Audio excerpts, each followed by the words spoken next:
The Small Business Advocate Show with Jim Blasingame is brought to you by FedEx, Administaff, and Palo Alto Software. This is a 2009 copyrighted production of Small Business Network, Inc. All rights reserved. Welcome back. It's 34 after the hour. Thank you very much for staying with me. Thanks for being part of my day. May the force be with you.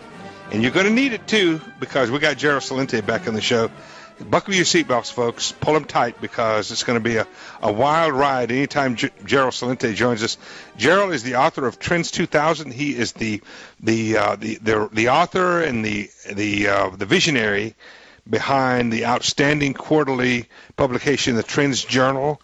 And I've been telling you about him. I've been introducing you to him since '98. We've already had our 12th anniversary with Gerald, and he's one of the guys that he's so tuned into what's coming at us that it's almost scary. Gerald Celente, welcome back to the show. Hey, thanks for having me on, Jim. It's good to have you back, Gerald. And I would like for you to talk to the audience a little bit about give us an overview of what you're seeing out there. And I know you don't like to be called a futurist; you prefer to be called a trends tracker, which I agree with that. But what are you tracking? What are some of the trends that you're tracking these days? Well, some of the current events form future trends, and most Americans are unfortunately they're not globally focused. So, for example, what's going on in Kyrgyzstan with the civil war going on, yeah. And it's in Central Asia. What's the importance of it? Well, the United States uses their airfield as a staging ground to bring supplies into Afghanistan and the materiel. And that revolution, over 400,000 people, according to the UN, have now been displaced. Several thousand have been killed. So what's that going to mean to that operation? But more importantly, it's also a battle between the U.S. and Russia. It was a former Soviet satellite. And what we're looking at are really it's the beginning of very troubling times when you start putting the pieces together. You have revolts going on in Romania. You protests in Greece, and they're going to be building in Spain and Portugal. We're talking about more austerity measures in the UK. The chickens are coming home to roost on all the big spending, all the socialist practices of paying people more than they're worth in Europe and in the United States. Those chickens are coming home to roost, aren't they? Yes, but that's only half of it. The other half of it is who is taking the big losses on these so-called sovereign debt defaults. Yeah. Who is losing the dough? And it's the banks. Yeah. So you have the people are now being forced to bail out the other socialists, and those are the banks. They can't take their losses. Oh, no. So the people are being forced now, whether it's the too big to fails in the U.S., and when you look at who is going to lose money if Greece defaults on their debt, you're looking at basically the French and the German banks. The Germans, yeah. Yeah. So but those guys aren't those guys getting bailed out by the IMF? Well, the IMF is bailing them out, but who gets and that money comes from you and me. Exactly. 45% of IMF comes from the United States. We're the biggest supporter of it. So this is what's going on. So they keep. This is a big game that they keep trying to keep alive by dumping more money into it.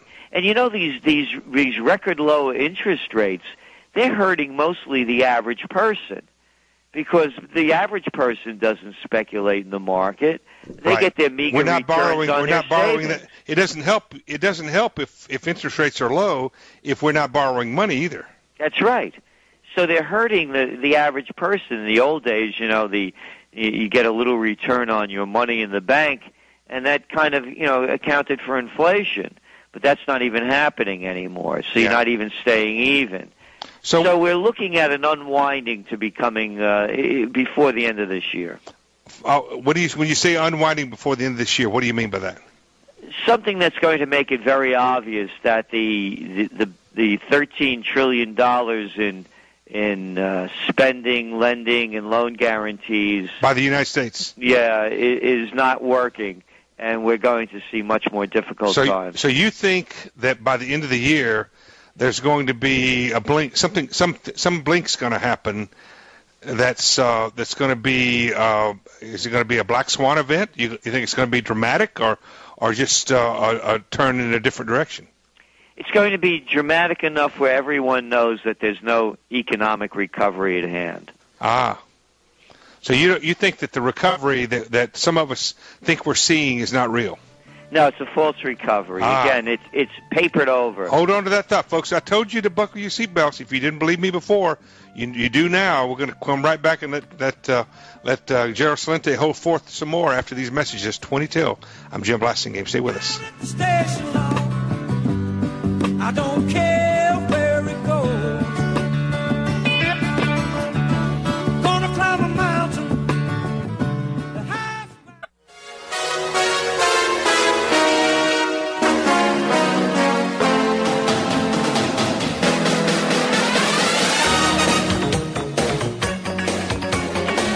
Welcome back. It's 17 till. I'm Jim Blasingame. Thanks very much for joining me. Thanks for staying with me. My pleasure to continue to be with you. My website is smallbusinessadvocate.com. Smallbusinessadvocate.com. Use it to your advantage. We got lots of stuff there. No barrier to entry. If you can get there, we'll let you come in and hang out with us, use our stuff. You got 5 seconds, 15 minutes, anywhere in between. We got something you can listen to. Don't forget to take our poll there. We have a little poll question that you can answer really quickly. There's anywhere from 2 to 5 options, and click the answer that you think is appropriate and submit it, and that'll become part of our record. We'll report back to you on how things turn out on that poll question. Don't forget to subscribe to my free newsletter as well. Lots of stuff there at smallbusinessadvocate.com. Gerald Celente has been on our website since the beginning. Gerald is an original member of our Brain Trust all the way back to 98. Gerald, last month was our 12th anniversary. Happy anniversary. Well, congratulations. Yes, I'm congratulating both of us. We both survived 12 years. That's something. It is something to celebrate. Gerald, you were talking as we went to the break about what you think is. You think it's a. You think we're fooling ourselves about the recovery. Those of us who think we're in a recovery. Yeah, you need a productive capacity. This nation cannot survive being a consumer-based society, a service sector society. Think of the word service. Try servitude, servant, and that's what we're looking at. Yeah. We're looking at low-paying jobs as our high-paying jobs have been sent overseas. Is it manufacturing coming back in America, though? Oh, yeah, but to such a small extent. Yeah. You know, as I said, we're still looking at, when you look at the numbers and you look at real wages and income, we've lost ground in the last 10 years. But isn't America's intellectual property development sort of compensating for the hard goods manufacturing that we've lost? No, it really isn't, because look at the jobs that are being created, and then the job numbers don't lie. We saw May's jobs, what was it, 431,000 jobs? Yeah. Or 481, whatever it was, and 400 and something thousand of them were temporary census workers. Well, and then when you look at the other jobs that are being created, you want a job as a home health care aide? There's one waiting for you. And so what we're looking at are kids getting out of college, hundreds or $50,000, $80,000, $20,000 in debt, and they can't get a job. Yeah. And the high-paying jobs have gone overseas. So what we're saying, Jim, is we need a productive capacity. You go back to the 1990s. We were in a recession in the early part of the decade. What got us out? It wasn't great government thinking and policy. It was called the Internet Revolution, period, paragraph. Right. And that's what we need now. Products were designed, invented, manufactured, serviced, marketed. One of the things that I'm disappointed in right now is that we don't have anybody leading this country who actually understands how America got where it is. Because we haven't had anybody leading this country all my life. Anybody that believes in politicians deserves what they get. Yeah, you know, that's what I'm remember the guys in high school and college that